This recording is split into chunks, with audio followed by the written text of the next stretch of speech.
Halo teman-teman semuanya. Perkenalkan, nama saya Era Setianingsih dan di sini saya akan mempresentasikan hasil presentasi saya, yaitu ketentuan wajib daftar perusahaan dalam rangka pemenuhan mata kuliah aspek hukum dalam bisnis. Mari teman-teman, kita langsung saja ke bahasan yang akan kita bahas, yaitu daftar isinya: 1. Pengertian WDP, 2. Tujuan WDP, 3. Sifat umum WDP, 4. Syarat-syarat umum WDP, yang kelima, pihak-pihak yang terlibat, 6. Jenis-jenis badan usaha, dan yang terakhir yaitu ketentuan WDP menurut badan usaha. Yuk kita simak. Pengertian WDP yaitu wajib daftar perusahaan atau yang kita singkat dengan WDP adalah kewajiban bagi perusahaan untuk mendaftarkan diri mereka pada instansi yang berwenang seperti pemerintah daerah atau instansi yang terkait.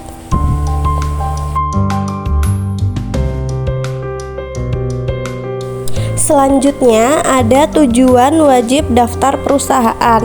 Tujuan dari WDP yaitu agar perusahaan dapat diawasi, diatur, dapat memberikan kontribusi yang sesuai terhadap pembangunan dan peraturan yang berlaku di suatu daerah, serta untuk menciptakan lingkungan bisnis yang adil.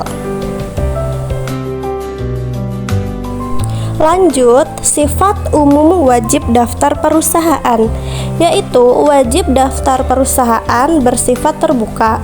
Untuk semua pihak yang dimaksud terbuka di sini adalah bahwa WDP dapat diketahui dan dipergunakan oleh pihak ketiga.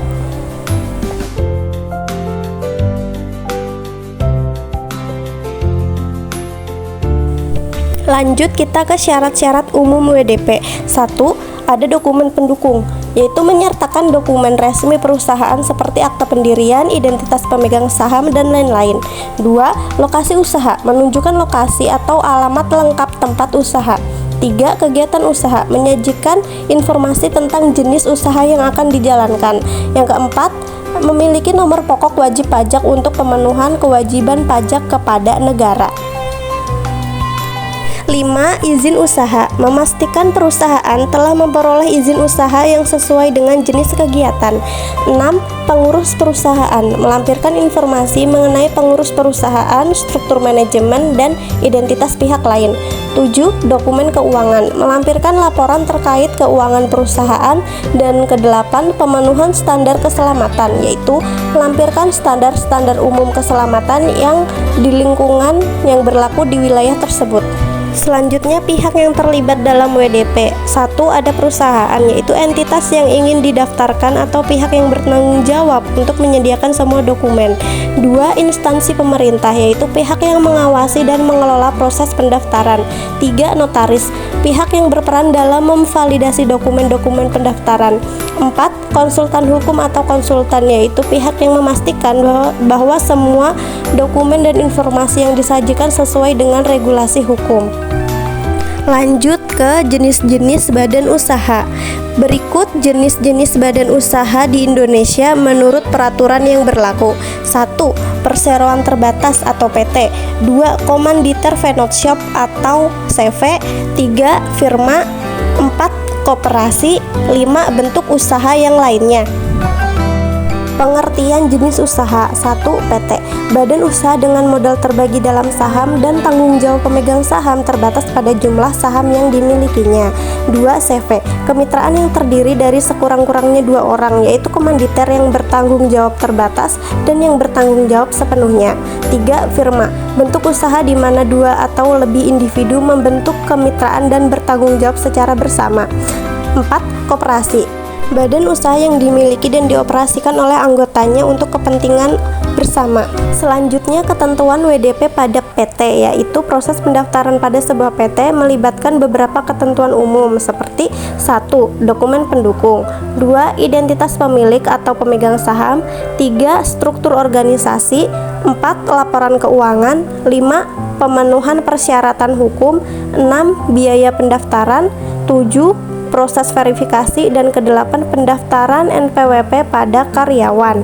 Selanjutnya, ketentuan WDP pada CV. Proses pendaftaran pada sebuah CV atau Komanditer Vennote Shop yaitu melibatkan beberapa ketentuan seperti 1. Perjanjian persekutuan, 2. Pendaftaran nama perusahaan, 3. Modal dan kepemilikan, 4. Pengurus, 5. Tanda daftar perusahaan atau TDP, 6. Pendaftaran karyawan, dan 7. Pengajuan ke instansi terkait. Selanjutnya, ketentuan WDP pada firma. Proses pendaftaran pada sebuah firma yaitu melibatkan beberapa ketentuan umum seperti 1. Dokumen pendukung, 2. Pendaftaran nama perusahaan, 3. Modal dan struktur kepemilikan, 4. Tanda daftar perusahaan atau TDP, 5. Struktur organisasi, 6. Pendaftaran karyawan, 7. Pembayaran biaya pendaftaran, dan ke-8 laporan keuangan awal. Terakhir, WDP pada koperasi, yaitu pendaftaran pada koperasi melibatkan ketentuan umum seperti 1. Dokumen pendukung, 2. Pendaftaran nama koperasi, 3. Modal dan struktur anggota, 4. Tanda daftar koperasi atau TDK, 5. Nomor induk kependudukan anggota, 6. Pemilihan pengurus, 7. Rencana usaha, 8. Pemenuhan persyaratan hukum, 9. Pembayaran biaya pendaftaran. Sekian dan terima kasih.